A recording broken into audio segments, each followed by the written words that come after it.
My dad, he really thought he wanted to do, he kept saying, I want to do one last big hunt. Just because of his age, he was worried that it was going to get harder and harder for him to do some of this. And honestly, my dad and I don't hunt a lot together. We talk about hunting a lot together. We share a lot of our experiences. I knew he was capable of shooting a bear. I knew that he was capable of getting into where they are. I wasn't worried about any of that. I didn't want my dad not to be successful and be disappointed in that. So just because of his age, I want him to continue, but I just felt I'm at a place where if he's going to continue to hunt, I want to be there with him and help him on this stuff.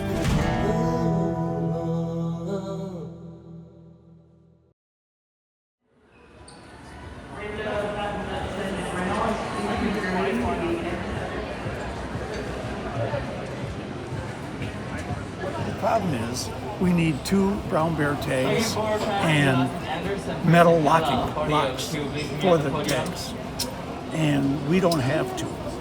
4 days ago, I was informed by my son they didn't get the tags for us, so we have to get the tags. And I said, excuse me? We learned about a week before we were supposed to leave for the trip that I forgot to order all the tags that we needed. All of a sudden we get an email, hey, have you guys picked up your license? I went online and I talked to a guy over at the DNR in Alaska, and I booked our hunting license, and you need a metal locking device for it. If I bought it online, which I could have, if I'd have known that 3 weeks earlier, because it takes 3 weeks to get it. And I started calling around, and I finally found someone who had it. The day before I was leaving, I called them again to make sure they had one, and they said, no, we're out. Don't have any today. They had them yesterday, but not today. Well, he was in the rifle department, I think he went. And kind of a panic sets in, and so you can't hunt without the license. I don't know. No rifles. I'm looking for the brown bear hunting license. Yes, I'm calling about a brown bear hunting license. Blows my mind. Is this foggy mountain shot? I don't mean to eavesdrop on you guys. There's a young lady sitting there next to us that overheard us, and she says, you're gonna need to go, and she told us which store to go to. They have fishing, they do fishing game tags. And then we called back to our original place, and they had to. Look at this nice helper citizen here that was helping us out. This young lady says, well, hey, I'll take you guys there and drop you off so you can get the tags and get back to catch our float plane flight to our camp. You're gonna do that? Yeah, we can do that. You're a sweetheart. Where are you sitting on the plane? What's your seat? Row 2. Row 2. Okay, I'm just in row 8, so wait for me when you get off the plane. And you see this gentleman right here? When we get our tags from him and give us right back, he's gonna give you another 50. Trust me, he is. Wait for me when you get off the plane. Oh yeah, that's so funny. What just happened? He's a complete stranger. Why would you give a complete stranger a ride? You guys just do that? Because it's 2 now. Okay. Oh boy, we got a lot accomplished right here. I think my dad, he was excited and maybe a little nervous at the same time about what was gonna happen with these tags and not having them, and how did I forget that? I always have the belief that you just go with the flow and it'll work out. He was nervous and anxious, but it all worked out, so I think it went really well in the end. Jocelyn, the attorney from Juneau, thank you very much. She gave us a ride to Sportsman's, waited for us and gave us a ride back, and now we're all checked in and just waiting to head to the boat, so.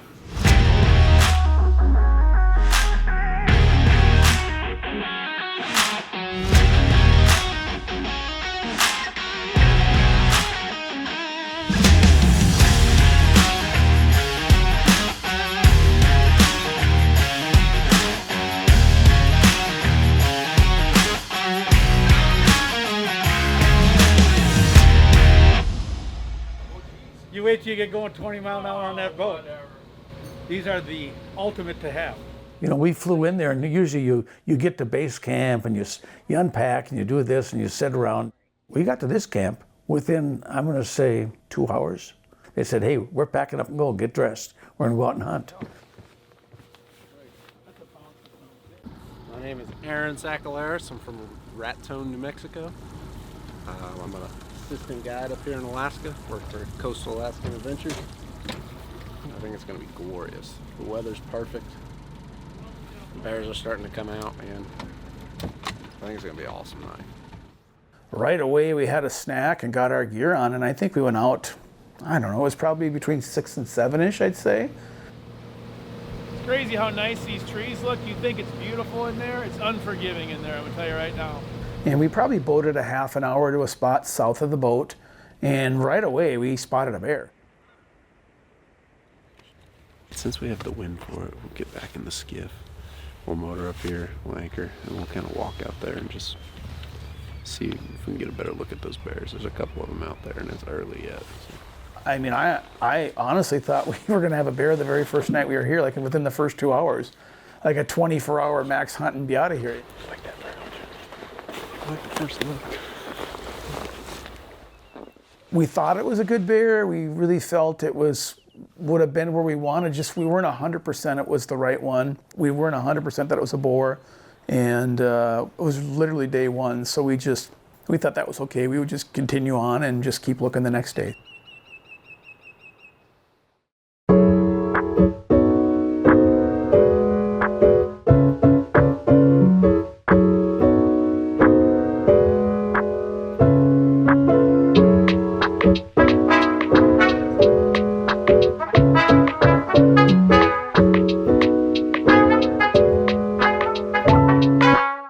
The odd thing is you could really sleep in because you really don't hunt in the morning. The guides and the hunters don't go out until 2:30, 3 o'clock.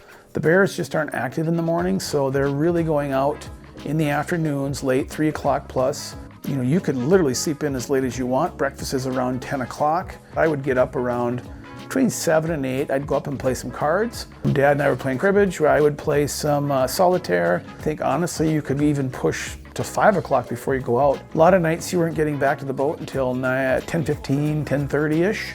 And then you'd have an hors d'oeuvre, and then dinner would follow around 11:30, 12 o'clock. So most nights, we weren't even going to bed until 1 o'clock in the morning.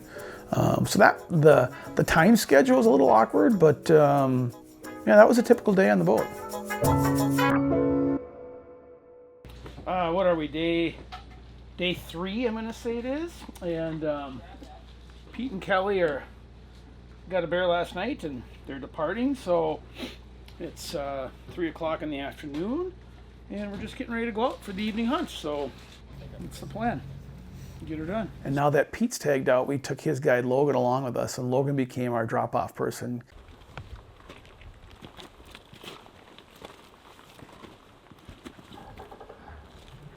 There's a sow with 2 cubs down here we're gonna take a look at, and another bear in the corner, but just gonna glass a little bit, get out of the boat.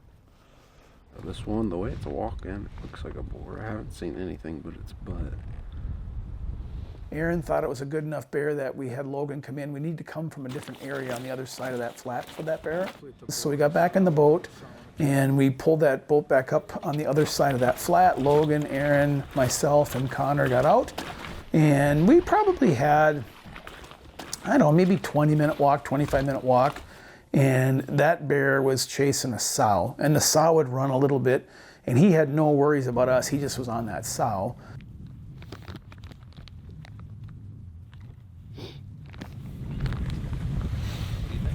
I think it's a pretty good bear. I think so too.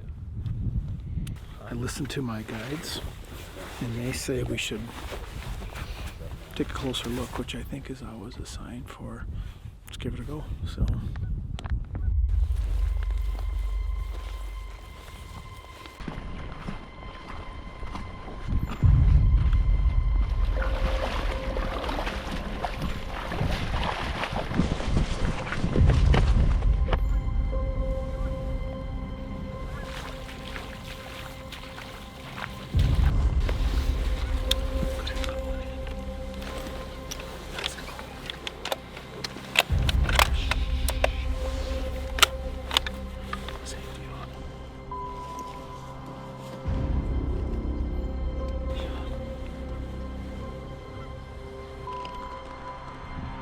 What I always panic or worry about is, when it comes to dangerous game, is I don't want a wounded bear, and I don't want any of my guides or my camera people or myself getting injured because we have a wounded bear.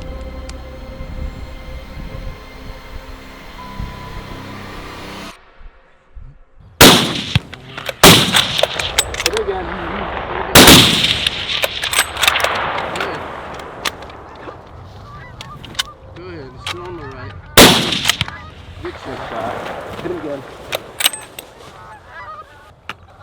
Still standing there. Walking away. Nice hit. They're all hitting. Yeah, they're hitting. Keep hitting him. Okay. Stay straight. Try not to hit him in the head. Yep. Okay, he's going down. Hit him again. Okay.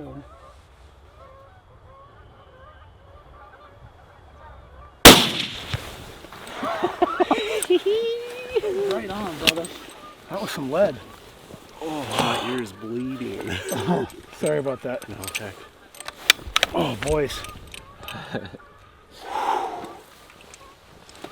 Dudes, Good job, man. good work. Good work, guys. Yeah, nice job, Aaron. This is where the work starts now, right? Yeah. It'll work. I'll tell you what, I'll give you my backpack. We'll load it up. No. Yeah. We'll let it up and We'll let can you hike it. carry He's it. the young guy. I'm letting him carry it. Man, I got these back problems nowadays. Shoot. That's why I brought the cameraman. He's also a Is that what he vicious Sherpa. Yep. Just an animal, huh? I think that was awesome. Did You could just hear did those you rip? things just spoosh. Yeah.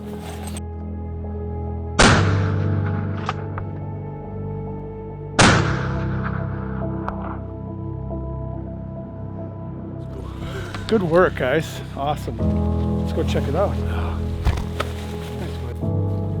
A few things I learned on this trip, I'll say for sure that, again, just like everywhere I go, these people we meet and the people we hang out with all this time, they end up becoming your friends. That's not something new to me, but I just want to share that because I want people to understand that camaraderie is really one of my favorite things about being on these trips and getting to meet these people. Connor, my man, get me up top here. Good work, buddy.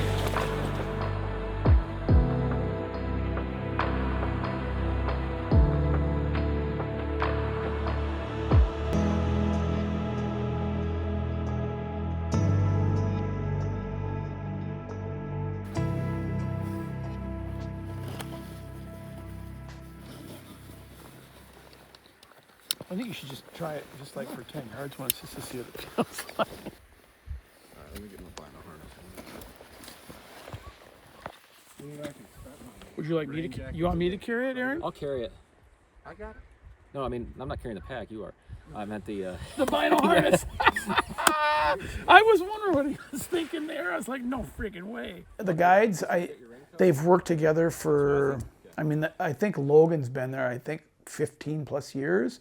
Aaron's been there. I think this is his 5th season. So they know each other really well. They live in the crew quarters. It's like Lori, the chef, says she's like a frat house mother, and these guys all live in a frat house in the front of this boat. So I think they're really close. They obviously get along really well. They practical joked with each other and just, but super good guys, and they work hard and really do a great job. Come on, guys, let's all get serious here. It's all about me right now today, okay? What do I want? What are we going to do? What I want to do? I'm not going to do what everybody else wants to do. No, that's what we're trying. It was day 3 before I seen my first bear. We actually put a stock on a bear that day. I think we put a stock on him for about an hour and a half to 2 hours, and we got in a position where we could shoot. And Justin says, "Nope, we're not shooting this bear." It's right about 9 o'clock.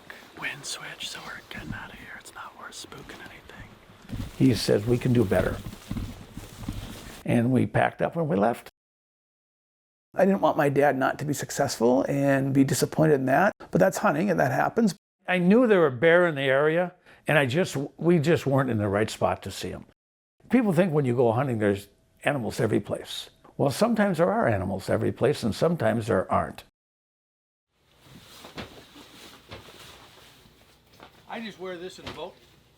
The next morning we woke up and we actually thought we were going to go back to the same place. I thought we were going to go back to the same place we were the day before to look for that bear again, a different one. He turned and went a different direction. I said, "Oh, we're going someplace new," and I didn't know where we were going, so Can't wait to get to the corner and see what's out there.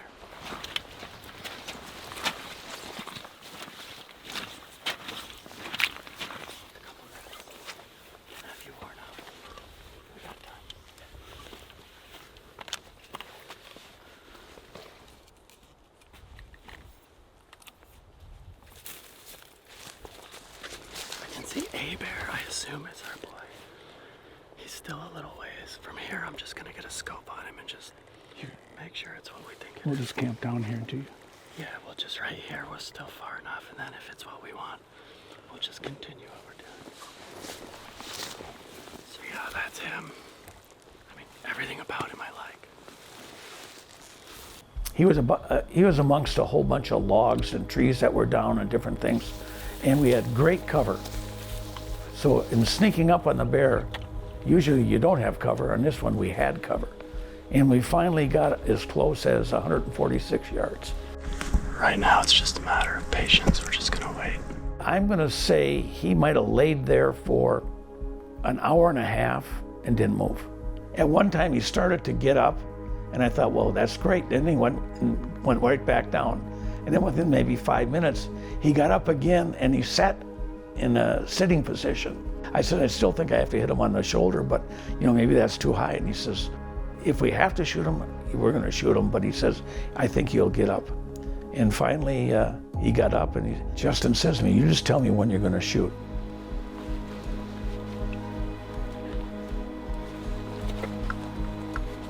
Oh yeah. Yeah, you tell me what you can see right now. I can take him right at the shore. If you like it, you take it. Take him. Run again. Take him. Run again. Again.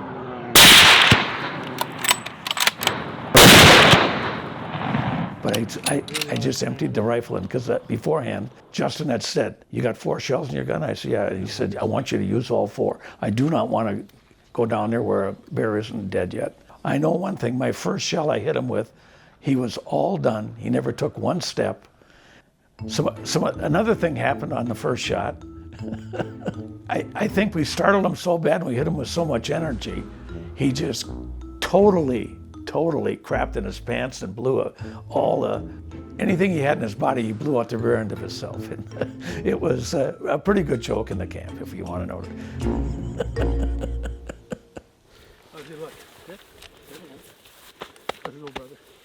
There's a lot of gratitude to it because hunting animals like these are dangerous games, and you have to know what you're doing, and you have to hire the right guides and make sure it's safe for everybody. Personally, at my age now, I'm 81 years old. I don't know how many more years I get to do something like this. I think at my age, to be able to come out here and do what I did today is amazing, just amazing. For my dad, he really thought he wanted to do, he kept saying, I want to do one last big hunt. Just because of his age, he was worried that it was going to get harder and harder for him to do some of this. My dad means the world to me, and I don't ever want to be disrespectful to him, but I think we joke a lot, and I think with my dad, he gets hung up on some things, and I try to get him past some of that, like, spending the money to do a trip like this, or the thought of coming here. It just seemed unattainable for him, but the more I pushed him on it, he knew he wanted to do it, and I just think he needs a little push once in a while. I really enjoy hunting with Pat. He's very protective of me. He doesn't want to see me get hurt. He doesn't want to see me fall down. I'm getting to an age where when you fall when you're in your 80s and get hurt, you might be done, you know what I mean? And so I think his biggest fear is myself getting hurt. When he first started in that kind of mode, I didn't like it. It hurt. And now it doesn't hurt at all because he was right. And if you can't protect your family, who can you protect? I don't have any qualms of him helping me, taking my arm on the ice to make sure I don't fall, watch over me when I'm on a hunt to make sure I'm safe. And I appreciate him doing that too, by the way. And I honestly mean that. Again, I'm always worried just because he's climbing in and out of these boats on the shore, climbing from the boat into the small boat. I'm worried about my dad going in or something like that, or falling on the slippery rocks. But he was doing really well. I always kept in contact with his guy, Justin, to make sure things were going well. I gave Justin some pointers on helping him or things to watch for. At the end of the day, what I'll tell you is he wants to do this stuff. I'm at peace with that, and I think he's at peace. There's some risks when you do this, but he gets it and he loves what he's doing. He's an adrenaline junkie just like me doing this. I don't know anybody who's more honest than Pat. You might not like what he says to you, but he'll only tell you the truth, I can tell you that. We're best of friends. I can call him and talk about anything, and it stays between us, and vice versa. It's the same way with him calling me. It stays in between the two of us. I almost think him as a more of my best friend, which I think he is, than he is my son. And best friends are hard to find.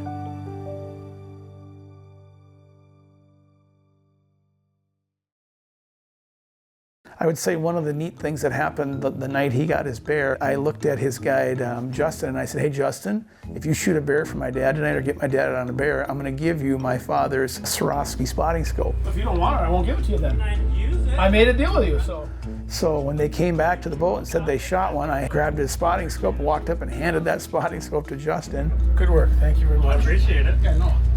Thank you. Don't thank him, thank me, okay? I appreciate it. And my dad had a look on his face like, what are you doing? Do you know what that is? And I told the guy if you shot the bear, I'd give him your scope, so I gotta give him your scope. you just gave away my spotting scope. I got plenty more, don't worry. What do you mean you got plenty more? I got all sorts of them. He was uncomfortable, he didn't like it. What? If you need a scope, I got a scope for you. I use it all the time. You don't need that. You left it here. You know, I could do that to him and he'd do the same thing, you know. What the hell did you do that for, Dad? And that's the kind of relationship we really have.